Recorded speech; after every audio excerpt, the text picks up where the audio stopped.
All right, shifting focus then, Russian President Vladimir Putin has proposed a quick settlement to the conflict around Iran during a telephonic conversation he had with President Donald Trump. Well, the Kremlin described the conversation between two leaders, their first since December, as frank and constructive. Briefing reporters, Kremlin foreign policy aide Yuri Ushakov said Putin called for a quick political and diplomatic settlement to the U.S.-Israeli war against Iran, who is a key Russian ally. He added the leaders also discussed the war in Ukraine and noted that Russia's battlefield gains should prompt Kiev towards negotiations.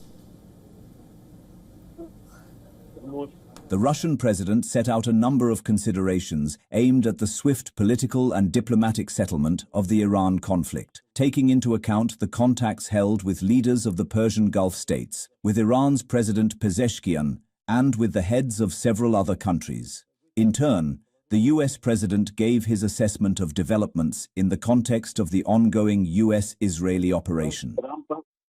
Well, speaking to reporters, Trump said he had a very good call with President Putin discussing Ukraine and West Asia conflict.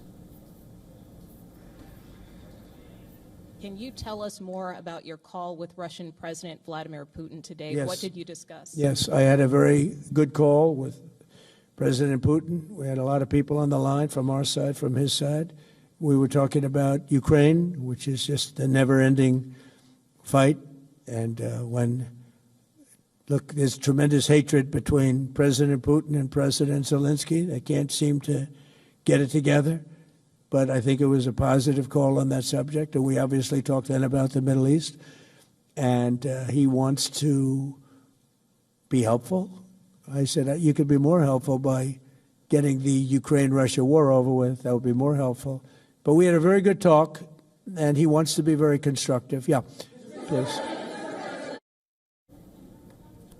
A series of talks have been held between Russian and U.S. officials, as well as trilateral talks between Russia, U.S. and Ukraine officials. However, there's been no breakthrough in efforts to reach a ceasefire yet.